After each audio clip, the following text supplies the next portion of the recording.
Regardez ces chèvres. Scoop.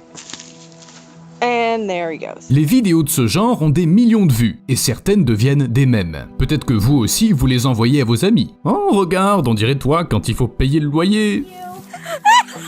Mais pour les chèvres, c'est beaucoup moins drôle. La nature leur a joué un mauvais tour en leur donnant la caractéristique étrange de devenir complètement immobiles quand elles sont effrayées. Imaginez ce qui se passerait si des boucs étaient à flanc de falaise et que le tonnerre se mettait à gronder. Ils tomberaient tous. Tellement un super pouvoir, n'est-ce pas? Mais les chèvres et les boucs n'ont pas choisi d'être comme ça, tout comme les fourmis n'ont pas choisi d'être aveugles. Pour ne pas se perdre, elles sécrètent des phéromones spéciales et se suivent les unes les autres. Mais parfois, l'algorithme des fourmis renvoie à une erreur inattendue. Et les insectes commencent à marcher en rond. De plus en plus de fourmis se joignent aux autres. Comme un mosh pit, mais sans la bande son. La différence, c'est que les fourmis continuent jusqu'à tomber raides mortes. Le cercle tourne jusqu'à ce que les participantes soient complètement épuisées. Et ce n'est qu'après que les fourmis poursuivront leur chemin en laissant derrière elles des quantités de cadavres. Ça peut durer des heures, voire des jours, jusqu'à ce que quelqu'un reprenne soudainement ses esprits et emmène ses sœurs survivantes. William Beebe a décrit pour la première fois cet étrange phénomène dans les années 20 du siècle dernier. Il a ensuite trouvé une fourmilière formant un cercle d'environ 370 mètres. À titre de comparaison, la célèbre tour du diable mesure une centaine de mètres de moins. Vous imaginez la taille? Les fourmis ne sont pas les seules à avoir ce genre de problème. Par exemple, les poissons peuvent également former de tels cercles. Mais il y a bien pire. Par exemple, les rats qui restent emmêlés. Regardez cette photo. On dirait un genre d'art moderne ou d'accessoire pour un film d'horreur. Mais non, c'est de vrais rats qui se sont emmêlés la queue et sont morts de faim. Une mort horrible et ridicule. Ce phénomène a été découvert pour la première fois en 1564 et nommé roi de rats. Oui, un peu comme dans Casse-Noisette. D'après les hypothèses, les rats se rassemblent sous la forme d'un roi lorsque leurs queues flexibles sont collées ensemble avec de la graisse de peau, des excréments et des restes de nourriture. Ce mélange agit comme une colle et peut durcir pendant le sommeil, surtout pendant la saison froide. Lorsque les rats réalisent qu'ils sont piégés, ils commencent à se battre et le nœud se resserre encore plus. Au final, les animaux meurent. Jusqu'à présent, personne n'a réussi à trouver un seul roi de rats vivant et ce phénomène est très rare. Auparavant, les rats qui mouraient d'une mort aussi terrible étaient considérés comme un très mauvais présage. Pas étonnant puisque les rats sont vecteurs de maladies. Généralement, c'est pas ce qu'on dit des araignées. Les araignées sont des êtres très utiles, vous savez, même si les gens ne les aiment pas particulièrement. Mais cette créature n'a vraiment pas eu de chance. Elle est prisonnière depuis 20 millions d'années. Un jour, l'araignée est entrée dans une goutte de résine et elle y est restée coincée pour toujours. Tout comme ce chien. Bien sûr, il n'a pas 20 millions d'années, ou même 1 million. Mais le pauvre animal s'est retrouvé coincé, non pas dans de la résine, mais dans l'arbre entier. Vous imaginez la surprise des gens qui ont découvert ça? Des bûcherons qui travaillaient dans le sud de la Géorgie dans les années 1980 ont simplement coupé un arbre parmi d'autres et l'ont chargé sur un camion. Puis l'un des membres du groupe a accidentellement regardé dans le tronc creux. À l'intérieur, des restes de chiens parfaitement momifiés le regardaient. Ses dents étaient toujours visibles. Les experts qui ont examiné les restes ont conclu que le chien a très probablement poursuivi un écureuil dans les années 1960 et s'est retrouvé coincé dans le tronc d'un arbre. L'animal a grimpé trop haut, n'a pas pu se retourner et il est mort. Mais au lieu de servir de repas aux autres habitants de la forêt, le chien s'est transformé en momie. Le bois du châtaignier dans lequel il est resté coincé a empêché sa décomposition. L'environnement sec à l'intérieur du tronc l'a protégé des éléments et a aspiré l'humidité. Et c'est un cas unique.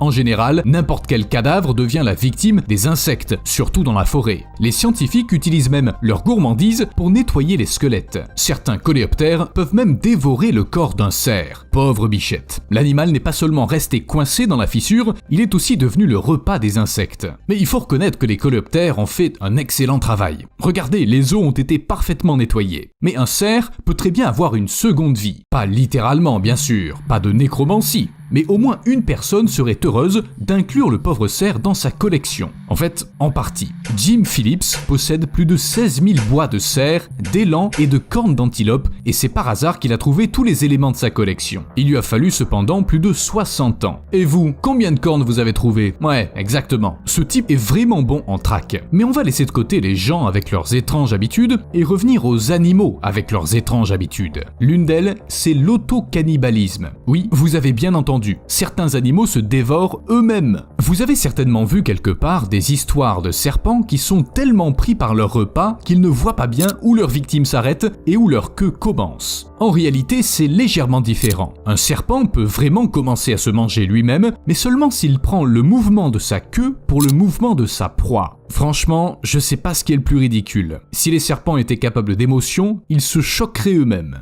Mais la situation de ce colibri mâle n'est pas drôle du tout. Il est sur le point de mourir de faim. Le métabolisme de ces petits oiseaux est incroyablement rapide. Il suffit de 2 heures sans nectar pour tuer un colibri. Certains doivent se nourrir à partir de 2000 fleurs par jour, juste pour survivre. Je parie que maintenant la vie des oiseaux ne vous semble plus tellement libre, n'est-ce pas? Et le métabolisme n'est pas le seul problème. La pluie la plus ordinaire se transforme en bombardement pour un colibri.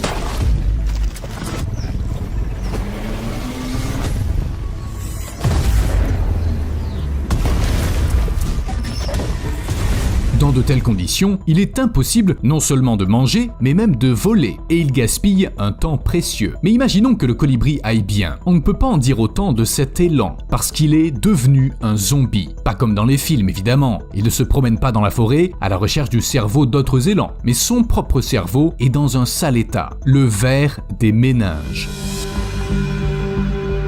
It's classic brainworm symptom right there. Ces parasites infectent les cerfs de Virginie qui au début ne s'en plaignent pas. Mais dès que le ver est dans le corps du cerf, il se précipite, oui, droit vers le cerveau. Le ver pénètre directement dans la tête du malheureux animal, causant de nombreux dégâts neurologiques. En fait, l'élan devient un zombie ambulant juste en attrapant le parasite. Et ensuite, il meurt. Une mort terrible pour n'importe quelle créature.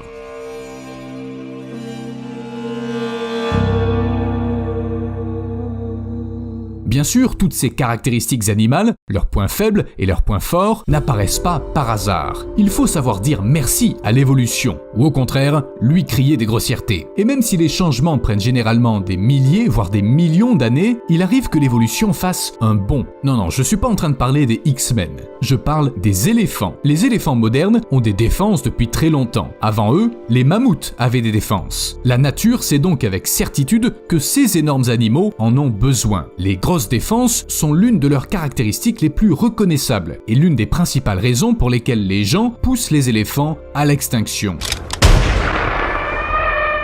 Au XVIe siècle, 26 millions d'éléphants parcouraient le continent africain et ils sont aujourd'hui moins de 500 000. Dans les années 70 et 80, le braconnage a atteint un niveau critique. C'est parce que pendant longtemps, les gens ne pensaient tout simplement pas que tuer des animaux était une mauvaise chose. Par exemple, tout le monde connaît Theodore Roosevelt, 26e président des États-Unis, qui au cours d'un safari a tué 512 créatures différentes. Parmi elles, il y avait des éléphants. Les animaux ne sont pas morts pour le plaisir, mais pour être exposés dans les musées et pour que les scientifiques puissent les étudier. Mais sérieux ? 512 ? Franchement, Teddy, ça fait beaucoup. Et que dire des éléphants qui souffrent encore du braconnage ? L'ivoire est un article de luxe sur le marché asiatique. Plus les défenses sont grosses, plus les braconniers peuvent gagner de l'argent en les vendant. Plus de 1000 $ par kilo. Les défenses sont utilisées pour créer des œuvres d'art, des bijoux. Autrefois, elles étaient même utilisées comme matériaux pour fabriquer les touches des pianos. Malheureusement, tout cela met les éléphants en danger et les défenseurs des droits des animaux ne peuvent pas les protéger. Et c'est là que l'évolution leur est venue en aide. Ces dernières années, plusieurs parcs africains ont constaté une augmentation du nombre d'éléphants nés sans défense. C'est facile à expliquer. Les victimes des braconniers sont les individus dotés de grosses défenses, ce qui signifie que seuls ceux qui n'intéressent pas les criminels peuvent se reproduire. Plutôt logique, non ? Il est clair que l'activité humaine ne peut tout simplement pas être ignorée. Même si t'es un petit animal et que tu as tes propres problèmes d'animaux. Vous avez probablement entendu parler du mur entre les États-Unis et le Mexique. Son but est de séparer les personnes et les pays les uns des autres. Mais qu'en est-il des animaux ? La région frontalière abrite un nombre incroyable d'espèces différentes. Il y a des reptiles, des amphibiens, des mammifères, et tous ne sont pas enchantés par la construction du mur. en particulier les représentants d'espèces rares et menacées. Le mur va modifier leur aire de répartition, réduisant considérablement la surface sur laquelle les animaux ont l'habitude de vivre. Ce ne sera pas seulement une gêne, ça peut aussi potentiellement menacer la vie. Les animaux seront privés de certains habitats, ne pourront pas le traverser pour aller s'abreuver ou pour échapper au feu. Tout ce qu'ils peuvent faire contre un feu, c'est de s'enfuir. Mais comment s'échapper quand il y a un énorme mur sur votre passage? Même les hiboux glossidium seront en danger parce qu'ils volent à basse altitude. A plus.